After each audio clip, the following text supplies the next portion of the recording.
we're going to head down to the Boxo breakdown. Eli Tomac's great weekend. Obviously, Moto 2, not what he wanted to see.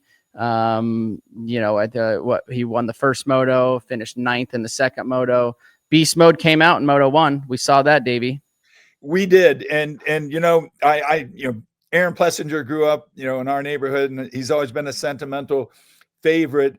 But man, to see Eli go like that again, I think I saw maybe it was Clint Fowler said that it had been 1,001 days since he last won an outdoor moto.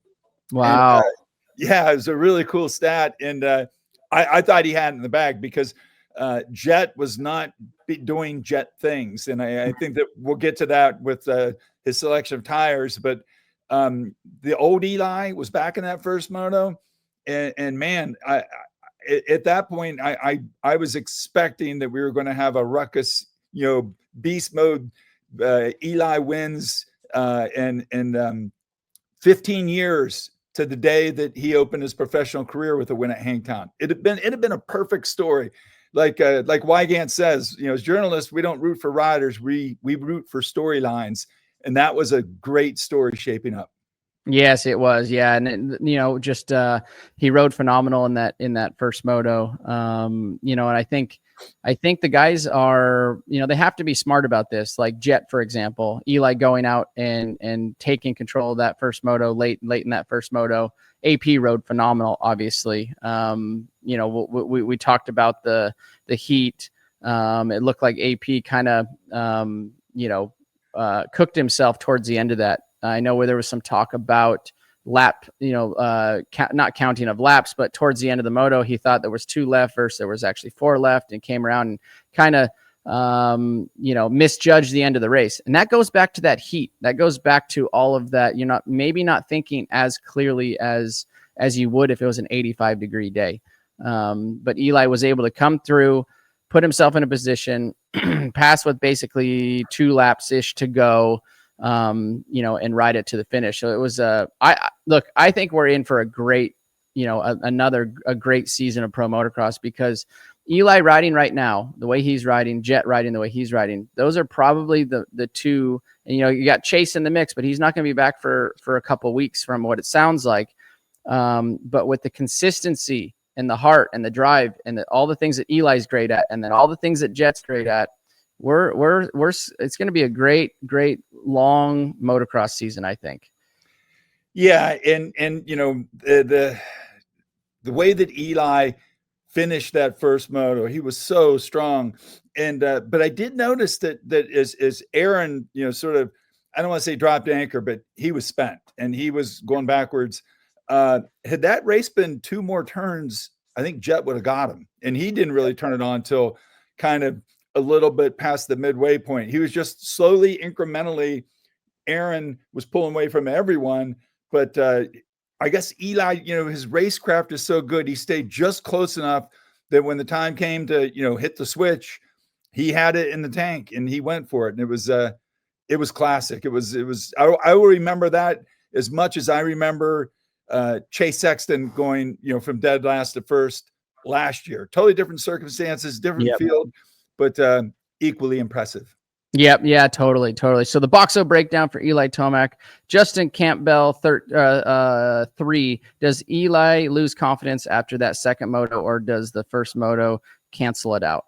My personal opinion, I think the riders they're strategically, I'm not saying Eli, a 9th for Eli isn't great, obviously, but a 3rd in Jet's position in Moto 1, right? Like, I think he said it on the podium. He goes, maybe the bike wasn't working just right. I wasn't going to hang it out that much. It was very hot. This is Eli's second Moto start right here for the ones that are watching on YouTube.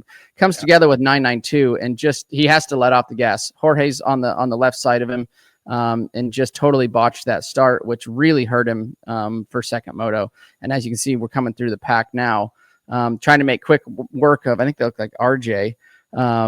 But yeah, it's tough. Hangtown's not an easy place to pass either. It's not. It's the way the track develops. You're never going straight for very long.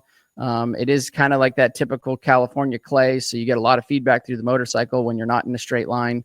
But yeah, it was a great ride by Eli, but obviously not what he wanted for Moto 2. Yeah, and you know what, the way the track was set up this year, you could move around on it, and right here, Oh, it goes down. that's when he went down. But you know, I think that the damage was done off that start, Ryan, and I had a little intel with that because I know that Valentin Guillot, who was number 992, he's riding as a privateer and getting help from Rock River this year. Super nice guy, and ironically, he was in the Motocross of Nations at Thunder Valley back in 2010. And I think he's going to be the only guy that was in that event that's racing this coming weekend. But he told us that in MXGP, they disc all the way to the starting gate. It's immaculately prepped. And here in Pro Motocross, because we're trying to mitigate the split the guys up a little bit because of the grates and the starting devices and all that stuff, just, gives you a huge wing of people going into the first turn. Well, Valentin got a good jump, but he wasn't used to the ruts and he lost his balance a little bit. And you could see Jet does the same thing, but right here, Valentin gets a great jump and his front wheel gets over in that rut, and then he had nowhere to go. And if it wouldn't have been him, it might have been Jorge on the other side, another MXGP guy. So I don't think it was intentional. I know that Guillot felt really bad afterwards, but that's one of those things, Ryan, when you're trying to learn a new system, and he's been on this job in this series for literally 7 days. The same goes with Prado. He's finding out how difficult this is. The same goes for Mikhail Harrop in the 250 class. It's better than anyone. It is a different world going from MXGP to Pro Motocross or the other way. Yep. No, it totally isn't. I think I actually saw a quote or early, maybe it was Race Day Live of Jorge talking about the ruts in front of the gate, because he made that specific. He talked specifically about that they till all the way, they clean up everything up until the gate. So it's a fresh rut, fresh start. Where we add another element to it. Yes, we have the grates. Yes, we have the starting devices, but out in front, we do not touch the ruts in front. So, which also makes it very critical for time practice for Moto 1, and also your Moto finish in Moto 1, because it's for gate pick in Moto 2.